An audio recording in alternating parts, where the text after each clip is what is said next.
Neighbors told me imagine what the aftermath of a tornado looks like, and that's what they woke up to Saturday morning. Neighbors described what happened at this home on the 1000th block of Beecher Street as horrific. They said they saw one of their neighbors, a woman, trying to escape from the fire. Some said they do think about safety while they're sitting in the stands. Others said they don't have a care in the world while they're watching their favorite teams. Either way, how they watch their favorite sports could change in the future. The Urban League Gala is filled with good vibes, good food, good drinks, and a great energy because it is all for a great cause and organization. I'm going to take you guys into the room where all the magic is happening. Miss Kim Scallon, she said that Oliver, her cat, picked Tacitus to win this year's Derby. I won't torture you with my vocals, but Melanie is responsible for bringing the School of Rock here to us. Food truck owners that I spoke to said that the way the food trucks operate now works, and they want it to stay that way. Georgina Corcoran can't walk down 28th Street without seeing 20 years worth of pain.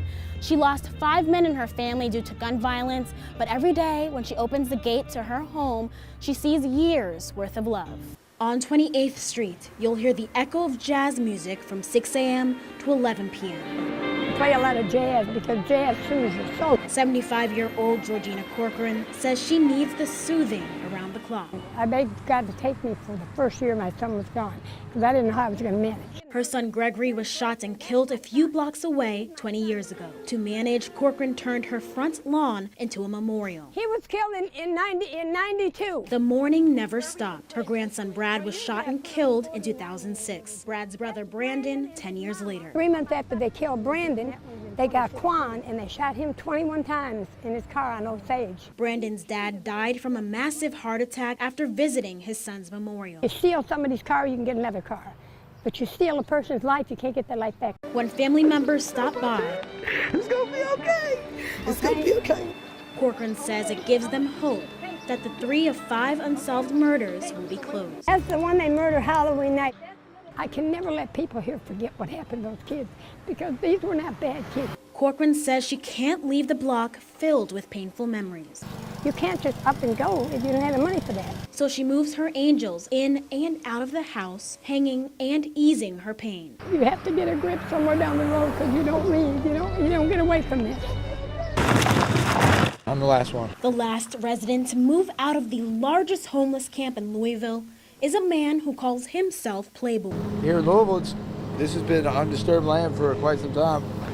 I've never been forced out here. That changed Monday, the last day the CSX Railroad Company required all campers to leave the property off Baxter and Liberty. One of those, sometimes you're the bug, sometimes you're the windshield moment. Getting people moved without incident and as compassionate as possible.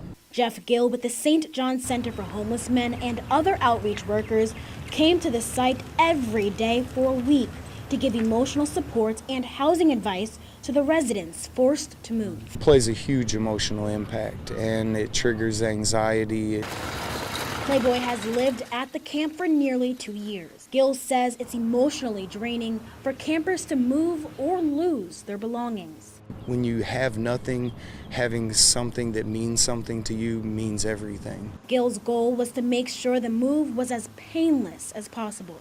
It allowed them to basically build their own community, and that community is now no longer, and it's spread throughout the city. We call it Camp Nowhere, and now it's nowhere anymore. Gill said majority of the people he spoke to said they will not be moving to homeless shelters. Instead, they found new homes around the city in areas they consider safe.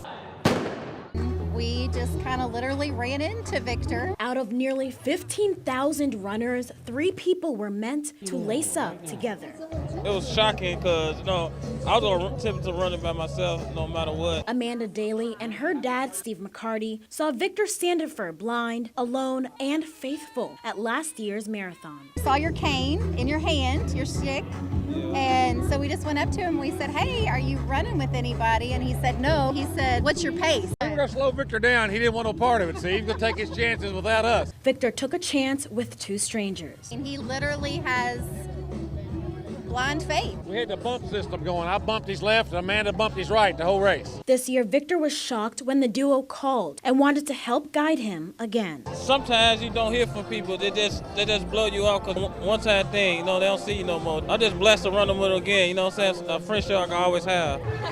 They slowed me down. I was grateful they ran with me. In a race where some runners aim to win, these friends are proud to start and finish as a team. Everybody got problems in life, so you just got to keep going and pushing on.